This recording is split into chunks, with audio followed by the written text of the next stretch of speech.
Materi tematik kelas 6, tema 2, subtema 2 bekerja sama mencapai tujuan pembelajaran 1. Kompetensi dasar Bahasa Indonesia 3.4 dan 4.4, IPS 3.4 dan 4.4, IPA 3.3 dan 4.3. Tujuan pembelajaran.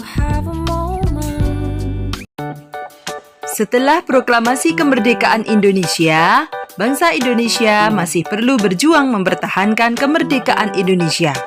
Mengapa bisa demikian ya? Yuk kita cari tahu bersama-sama. Ayo membaca. Perjuangan mempertahankan kemerdekaan Indonesia. Setelah proklamasi kemerdekaan Indonesia tanggal 17 Agustus 1945, bangsa Indonesia ternyata masih terus berjuang mempertahankan kemerdekaan Indonesia dari gangguan bangsa asing yang datang, seperti dari pemerintahan Belanda. Pasukan Belanda kembali datang ke tanah air. Kedatangan ini disambut dengan berbagai bentuk perlawanan oleh bangsa Indonesia. Sehingga sejak tahun 1945 sampai dengan 1950 telah terjadi berbagai macam pertempuran di berbagai daerah antara pihak Indonesia dengan pihak Belanda yang dibantu oleh pasukan Inggris. Pertempuran Surabaya. Pada tanggal 25 Oktober 1945, tentara sekutu yang dipimpin oleh Brigadir Jenderal Malabi tanggal 27 sampai dengan 30 Oktober 1945 terjadi kontak senjata antara para pemuda Indonesia dengan pasukan Inggris. Dalam pertempuran ini, pasukan Inggris dapat dipukul mundur. Bahkan, puncak dari pertempuran tersebut adalah terbunuhnya pemimpin pasukan Inggris Brigadir Jenderal Malabi. Pada tanggal 9 November 1945, Inggris mengeluarkan ultimatum yang berisi, semua pimpinan dan orang Indonesia yang bersenjata harus melapor dan meletakkan senjatanya di tempat yang ditentukan dan menyerahkan diri dengan mengangkat tangan. Namun, ultimatum tersebut ditolak oleh pihak Indonesia. Pada tanggal 10 November 1945, terjadi pertempuran yang sangat dahsyat. Pasukan Inggris menggempur Surabaya dari darat, laut, dan udara.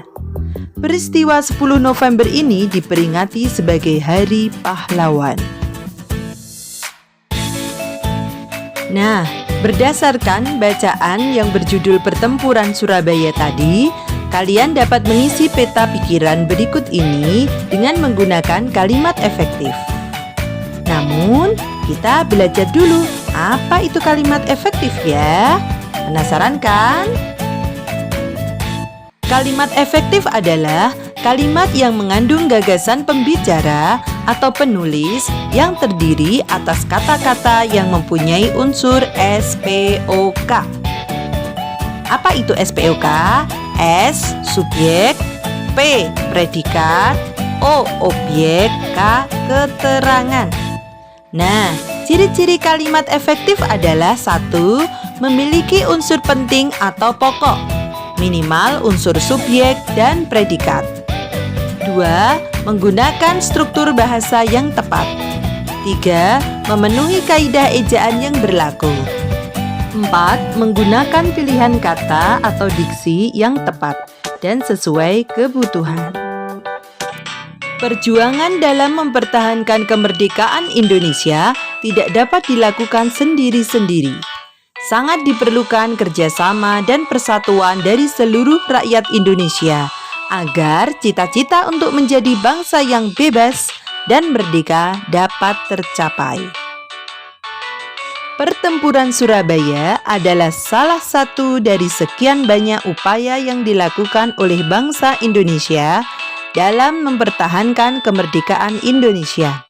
Masih banyak perjuangan lain yang dilakukan di berbagai daerah, misalnya Pertempuran Ambarawa, Pertempuran Medan Area, Bandung Lautan Api, Agresi Militer Belanda I, dan Agresi Militer Belanda II. Ayo mengamati.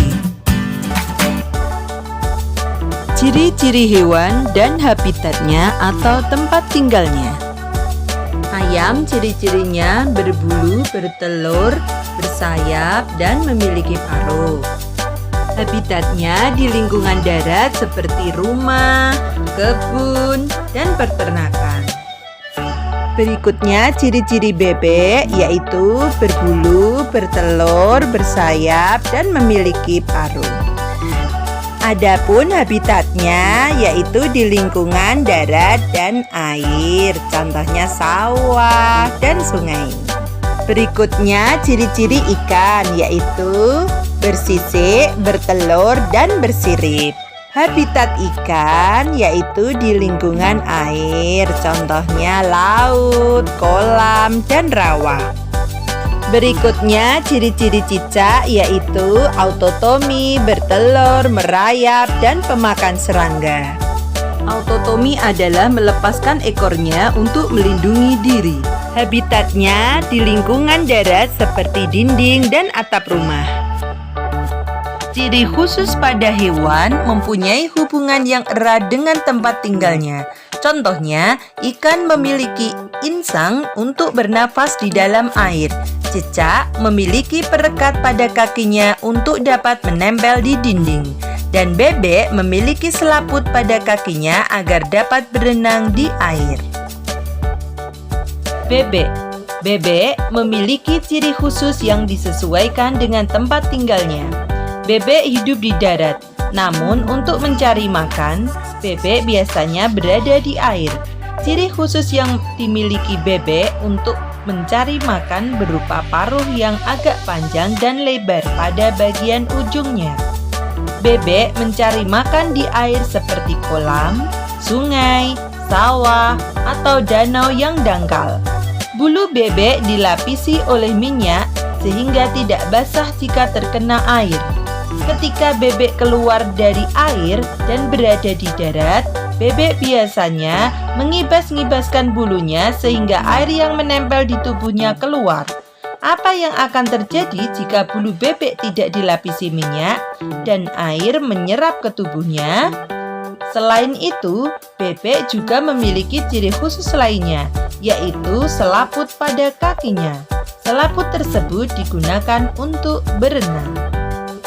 Demikian pembelajaran kali ini. Semoga bermanfaat. Wassalamualaikum warahmatullahi wabarakatuh.